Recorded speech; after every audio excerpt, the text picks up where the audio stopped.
Hello,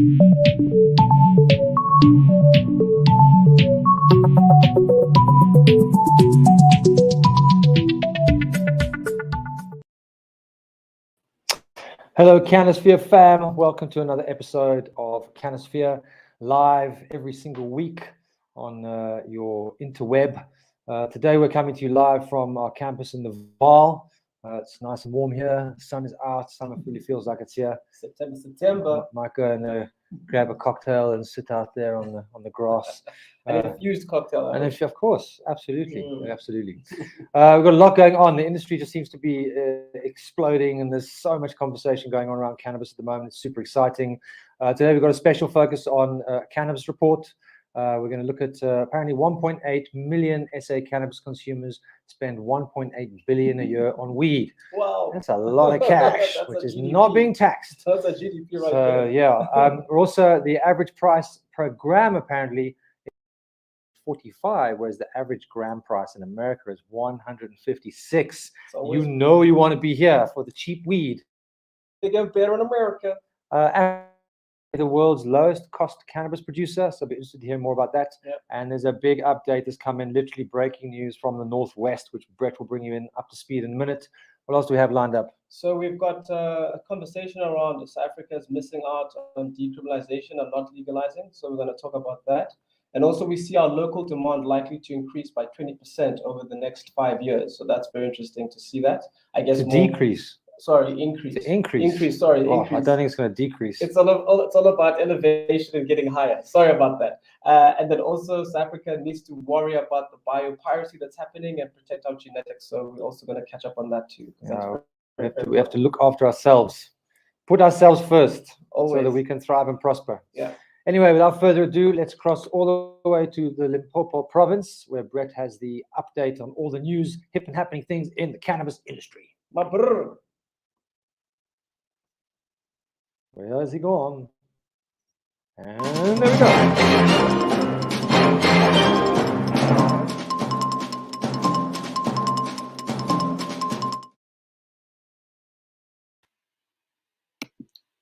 Hi, greetings from the Cannasphere News Desk in Limpopo Province. Breaking news we have for you today, and you heard it first here. The Northwest government has called for the full legalization of adult use cannabis and says, after all, we are a recreational nation. Northwest is following hot on the footsteps of Gauteng, which last week said it wanted to get into cannabis at a super industrial level, with incubation hubs planned for the Vaal Triangle and West Rand, and bold plans to develop a cannabis seed bank and support systems for small-scale and illegal farmers. This has been a historic week in cannabis reform. Coinciding with the 3rd anniversary of the Constitutional Court judgment, South Africa's provinces have now taken the lead in pushing for the liberation of the plant. Last week, Gauteng government called on the Justice Department to urgently rework the Drugs and Drug Trafficking Act, as it was preventing economic development and job creation. Gauteng wants to be the top dog in the new cannabis economy, with plans for special economic zones where cannabis companies will be supported and developed. And now, in breaking news, Northwest has just joined the party. Just hours ago, the Premier's office, in a live webinar, called for full adult use legalization of cannabis. The Premier's spokesman just said, and I kid you not, everyone is down. We need to be high. Where we're going. And the floodgates seem to be opening. The Agricultural Research Council now says it will take the lead in protecting our land races. It's identified 17 so far. And you've heard it first on this program, the word germplasm. That's the genetic base for understanding our indigenous strains and will be the determining factor in protecting SA against biopiracy. And this morning, the CSIR says it will provide technical support for small businesses wanting to get into biomanufacturing, and says its services will be available to entrepreneurs in the hemp industry. Then back to the other news we were talking about. Last week, New Frontier Data released its Global Cannabis Report 2021, and from a South African perspective, these are the takeouts. We have some of the cheapest high-quality weed in the world at an average price of 45 Rand a gram, compared to the States, where the equivalent is 154 Rand a gram, and that's taken the exchange rate out of consideration. Africa's future is as a low-cost producer of exceptionally high THC cannabis. The global report estimates there are about 1.8 million regular South African cannabis consumers who spend an annual 1.8 billion rand on marijuana and related products, almost all of which is obviously illegal. And an interesting point there, their estimates of 1.8 regular South African users differentiates from governments, which believes we have closer to 3.5 million users. Anything's in between. Anyway, one of the other points that the report made was that South Africa has opted for a decriminalization instead of legalization model, and this is frustrating the growth of the South African cannabis economy. And it says that there are some 10 countries in the world that have now legalized adult use to some extent, and those are, I'm just going to read them out to you here, Canada, Mexico, Netherlands, the United States, Uruguay, Spain, South Africa, of course, Guam, and have you ever heard of the North Marina Islands? Well, they're the others in there. But back to the news of the day. We're joined by Myrtle Clark, Fields of Green for All co-founder, surviving couple of the Dhaka couple, surviving member of the Dhaka couple, Myrtle. Pleased to have you with us here today with some happy news for a change. And this is historic because something really, really has shifted, I think, in that for the first time, I've heard one government department, that is in the Northwest Province, actually understand the whole of the plant. And it's called for full adult use, legalization, and opening up the cannabis economy in no unashamed terms. And I'd like to get your reaction, how you feel about that. I think it's absolutely amazing. You know, Northwest Province is approximately, the border is about 3 kilometers from where we live and from the Fields of Green for All offices. And we feel very close to the Rustenburg activists in particular. It's not easy out there in the Northwest. The economy is collapsing. There's only mining. So I think that it's, and people don't speak about the Northwest too much. You know, one hears about the Eastern Cape farmers or the, you know, KZN quite often, but the Northwest is often a forgotten province. So we're super, super excited about that. But what do you think? I mean, there are lots of public statements that are coming out from different government officials in different provinces, and everyone's trying to put their flag down and state their claim, but they're all quite disparate in terms of what they're saying. I mean, do you think this is just another case of, you know, a politician going like, you know, I want to be in the news today, or do you think there's that kind of move towards that kind of approach? You know, I tend to pick up my ears and listen when stuff comes in from the provinces, because we've always said that one needs to look after oneself, one's family, and one's community first. And everybody knows that I've got a reputation for shooting down people who are going far too big too soon, because it's always the poorer communities who get left by in the end. So the attention must be paid to the provinces, because we have too many crises that are ongoing every single day on a national level. Now, here we have the Northwest and Gauteng province to a certain extent wanting to open up for the responsible adult use and the industrialization of cannabis. But then on a national level, in the introduction to the National Cannabis Master Plan, the illegal trade, the underground market, the unregulated market, as we prefer to call it, is described as, and I'll read it to you, fueling a crime-prone underbelly and networks of individuals operating outside the realm of ethical and moral behavior. That is the National Cannabis Master Plan, gentlemen. And so what we have here is, over and above everything, apart from the nitty-gritty, which we've outlined in a Fields of Green blog, which is our 10 crisis points, the most important things that we need to remedy on a national level. Apart from that, the overarching thing is that the government are making a moral judgment against us. And that is what really, so let's concentrate on the provinces. They're more accessible. We can look after our communities that way. We've got a election coming up, which I would really, really like to thank Brett and Cannabiz Africa for putting out that survey about the political parties. You know, one of our crisis points is, who are we all going to vote for? I would say that there's 20 million cannabis users in South Africa, because the other 18 million are still in the closet because of the stigma that we are still fighting against. So who are we going to vote for? We want to hear from the political parties. So on a provincial level, I think that the provinces might just overtake and dictate to a certain extent what's happening on a national level. I think that's very interesting because, as you say, you know, you've got to look after your own backyard. And the provincial leadership are looking at their local economies and figuring out how they can move forward. They've got a lot more to lose than on a national level. So I think it's really good to see, politicians on a local level putting their neck out and actually coming out with these statements. And it's very exciting. It obviously confuses things on a national level, because you've got one province saying one thing, another province saying another thing, and you've got to kind of have some kind of one size fits all from a national level. So I'm glad I'm not the person having to make those decisions, but it certainly does feel that things are moving forward, and there's a lot of positive conversation, which I think is very encouraging. Yes, and Trenton, I've just got to add, like I said in Parliament, that the only solution to this is the South African Dhaka Commission. We need to all sit around and say, the government can pay for us to go to like the Cape Town Conference Center where there's lots of space, and we can all wear masks and we can all thrash it out, because the evidence has not been heard. I think one of the reasons that the provinces are moving forward is because they are more in touch with the people, and the people are telling them. The people our cannabis community works incredibly hard to get the word out there and to reduce the stigma. So I think that unless we have a national Dhaka Commission, we're just going to keep going at this painfully slow pace. Agree. Brett, you had a quick question before we move. Yeah, I think there are two interesting things that Myrtles said. One is the schism between the provinces and national governments. And I think you can isolate it's not national government as a whole. The agriculture department is there, health is sort of there. It really boils down to the Department of Justice is the biggest problem in cannabis reform in this country. I don't think you'll get anybody across the country who's in favor of cannabis reform who'll dispute that.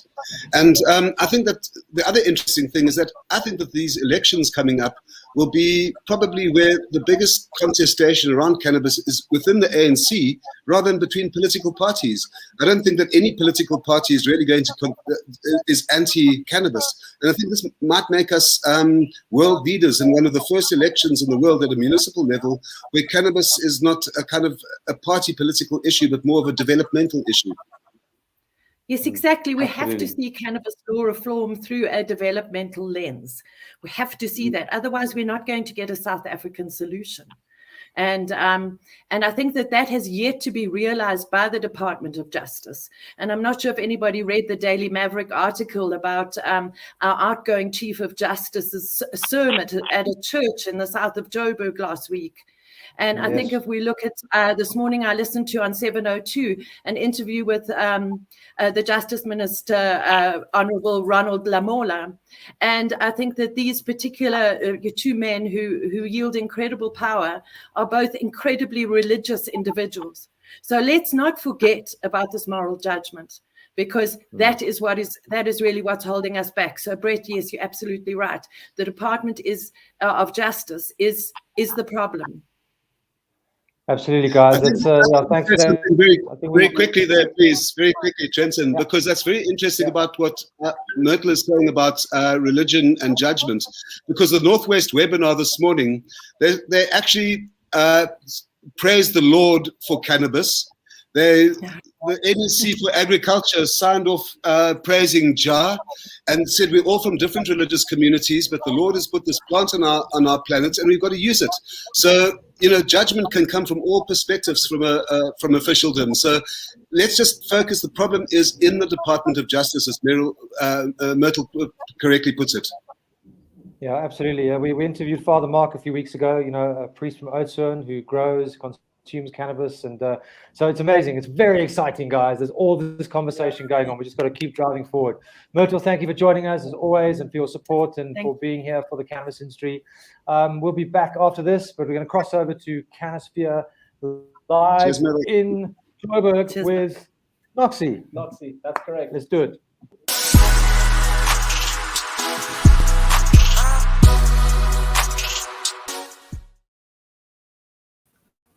Hey guys, welcome to the Canna News Lifestyle Desk with me, the Kush Queen. I am not in Joburg. I am actually in Durban this time, Trenton. If you think you've heard all the groundbreaking and powerful medical research that cannabis space has to offer, well, you ain't heard nothing yet. A recent analysis done in California, on just over 100,000 pregnant women found a whopping 25% increase in cannabis use in pregnant women. The study found that in the year before the pandemic, 6.75% of pregnant women were using cannabis in early pregnancy, and during the pandemic, that rose to 8.14% of pregnant women. The study didn't really determine the why behind why the numbers rose, but researchers commented that previous research had already shown that the prevalence and frequency of prenatal cannabis use was increasing over time, and that pregnant women were more likely to use cannabis if they are depressed, anxious, or have experienced any kind of trauma. It's very possible that more pregnant women are using cannabis in an attempt to self-medicate these issues during the pandemic. The study is particularly interesting because there is a strong belief in the medical industry that cannabis use in pregnancy could impair children's cognition.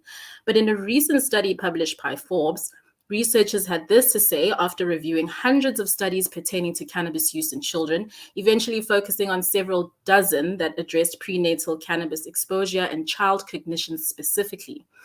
Overall, they found a total of 1,001 statistical comparisons between groups of participants that were exposed to cannabis prenatally and non-exposed controls.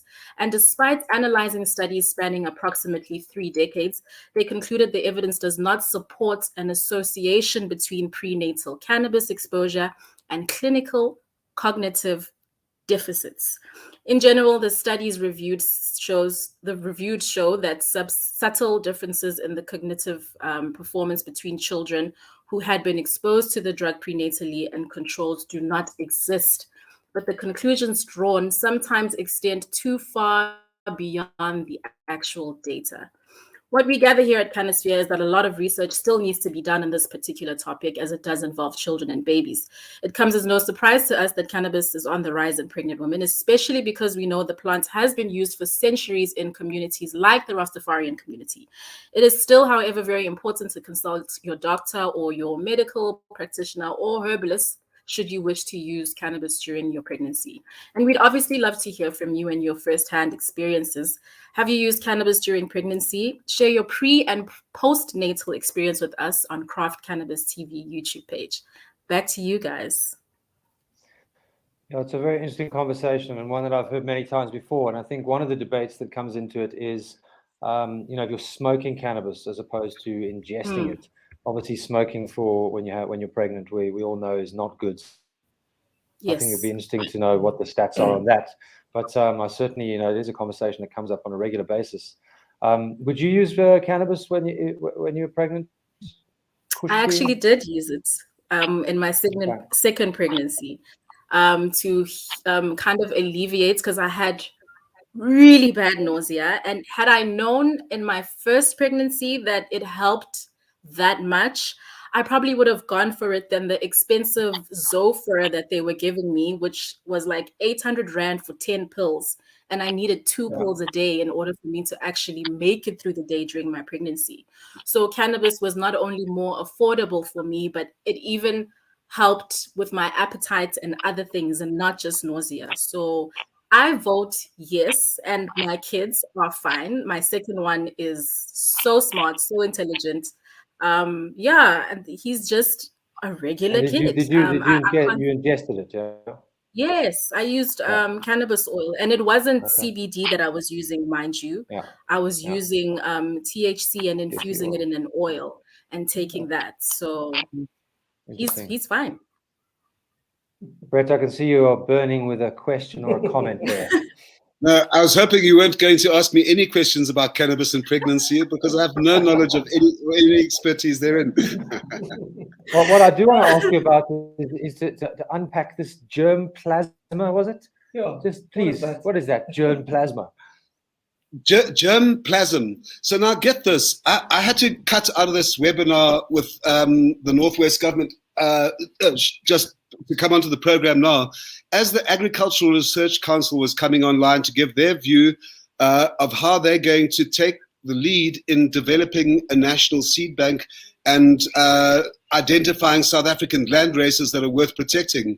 And it's really, really interesting to hear that they've said that there's 17 strains that they've identified so far, and they're trying to work out a model where you identify the certain characteristics.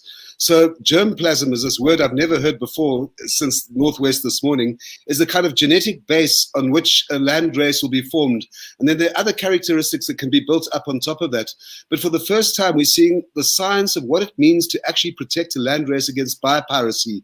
And it's really, really exciting to hear scientists coming out to say, okay, this is our indigenous heritage. This is, how do we register it? What are the indicators that we need in order to put it into a blockchain registry or wherever it's going to go to here? This is really, really interesting because we're at the forefront of this kind of this intersection between biology, health, agriculture, politics, science, religion. And South Africa, if we can just get our act together, and the government at the provincial level is starting to show signs that they're on board, this is going to be a really, really exciting country to be from a cannabis perspective for the next 10 years at least.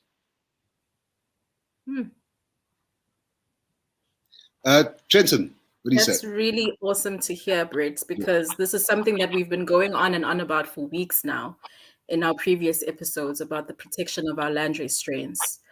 So it's good to see that there's actually some movement happening there. It's just that our legislations and our government just needs to catch up so we can obviously move forward a bit faster than we would if we didn't have their support. I think we've lost Trenton and Linda. They seem to be frozen. They do seem to be frozen. They're in shock and horror at Northwest legalizing adult use. What other response do you expect from them? Although I know that Trenton's more of an edible guy than a smokable. But Northwest, it was really, really interesting to participate in that webinar. And I think they were going to end it with the national anthem, which I think is a first for a cannabis webinar in South Africa. And the MEC for Agriculture finished off her presentation saying, "Ahoy, Ja Rastafari," and giving credit to the Rastafarian community. That Myrtle was referring to. There's a strong grouping around in the Northwest there, praising them for holding the faith during this time where cannabis has been under prohibition. And it was quite an amazing historic thing to see provincial government officials saying, "Thank you, Rastas. We know you've been treated badly. Thank you for holding the faith and enlightening us to the healing powers of the plants." And specifically, Noxy, what I thought was interesting is the connection was around ritualization, because there's a lot of kind of Christian conservative stuff that goes on at all these provincial government meetings and prayers to the Lord and this and that and the other. And none of it was out of accord with the Rastafarians' belief in the sanctity and the dignity and the spirituality of the plant. And it was actually a really, really nice thing to witness, this coming together of a fusion of different races, ideologies, cultures, and coming together into understanding what this plant is and how it can benefit us all. Linda, what do you have to say now that you're back with us?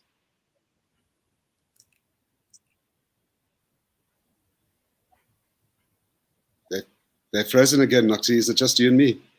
I think it is. I think they are frozen again.